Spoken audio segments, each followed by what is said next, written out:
The Volvo C30 is kind of like that friend of yours who has great taste, a great career, but is an idiot about tech. Let's check the 2013 Volvo C30 R-Type Polestar Edition and check the tech.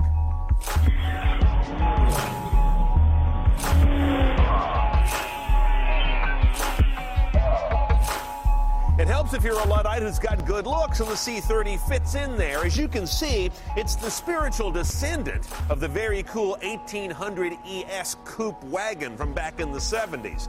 Not as svelte or stylish as it was in the 70s, but then again, neither am I. You've got the signature all-glass lift-up back door on this chisel butt design that gives you a loading space. Otherwise, the car is really a 2+2. The back seats are cruel, if not unusual.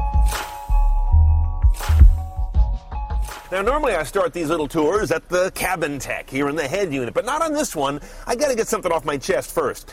Starting with the ergonomics. First of all, what is this rake handle sticking up here? That's the emergency brake. It never really goes down, so it's always in my way when I'm going to grab a shift. Who thought of that? When it's up, I can easily rest on it and look like Noel Coward getting ready for his Hollywood production shot, but that's not why I buy a Volvo. Then you get to this stalk over here. You've got a controller here that I'm going to teach you about later, but when you go to use it, you bang your knuckle against the there go the wipers. And when you go to start the car, you activate the washers, if you can even get to the ignition. For God's sake, let me put the wheel down to get the car started. There we go. But that's not good design, people. Now, onto the cabin electronics. This is not a remote for the rear seat DVD system, of which there is not one in this car, blessedly. Instead, it's one of the ways you can operate that. You don't see it? That is actually a pop-up navigation screen. Check this out. You turn it on by reaching around for this inscrutable little controller back here, and once you think you have the right button, you press it. Now listen to the groaning sound it makes. It's going to give you navigation, traffic, and that's about it. Nothing else happens on that display. You control it with either this little stick and two buttons here, or you can also operate it using this thing, which is fine because there's no other controller on the dash, so your passenger who wants to operate that, and by the way, this car does not lock out entry while you're driving. Which brings us to the other screen, which dates back to the 80s. That's this sort of greenish gray monochrome LCD. It's not a pretty thing to look at, nor is it a very effective thing. Here are your audio choices. A single slot CD right up there. You've got satellite radio. That's optional on this car, by the way. AM, FM, of course. HD radio's in here. My aux jack is in the glove box along with a USB I can use for a stick or an iPod. It's nice to have Bluetooth streaming on this car, stock of course, but very limited metadata. I mean, what's going on here? You could do better. And my final concern is this doesn't look like this. Volvo does this nice blue, finely rendered gauge design, and this is a different color, a different typeface, a different everything. It just looks like it came out of another car, and that looks like it came out of a third car.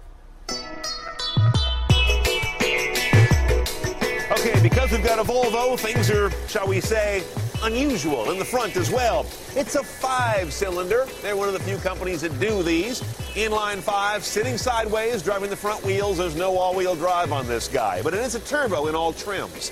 227 horsepower, 236 foot-pounds of torque. The car only weighs 3,200 pounds, so the acceleration's good, and the MPG not bad, 2130.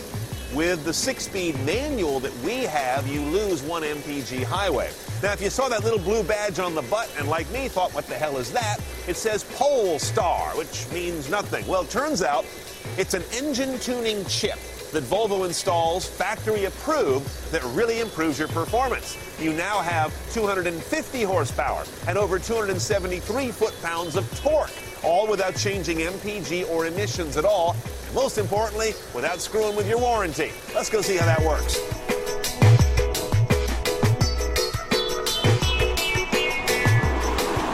First thing I noticed getting in this car is that it's very smooth. And that damn handbrake is in my way. That 1-2 shift is annoying. Anyway, I'll get over it. But the first thing you're going to pick up on once you get out on the road is how much power this car has. It's prodigiously powerful with that Polestar chip in there. That isn't the same as being exceptionally responsive. The power is kind of in a 2-position throttle mode, either a little power or a lot of power. I don't find much in the middle, and I hate that. The engine's real smooth. The whole car is actually very smooth. No matter where you put it on the RPM, the engine never sounds like it's angry or growling, just determined. But where the car starts to let you down or starts to feel like the $26,000 car that it is when you really get into it in a corner and you get a lot of torque steer, or the front end rears up and you get this little pigeon-toed thing on the front tires and they start to lose their grip and you get this really embarrassing kind of wandery, tractionless mess. In other words, Polestar puts too much power into the platform. So I think I would skip it, as much as I love the fact that it's crazy powerful when you got to overtake like that, but the car almost doesn't put it to the ground right.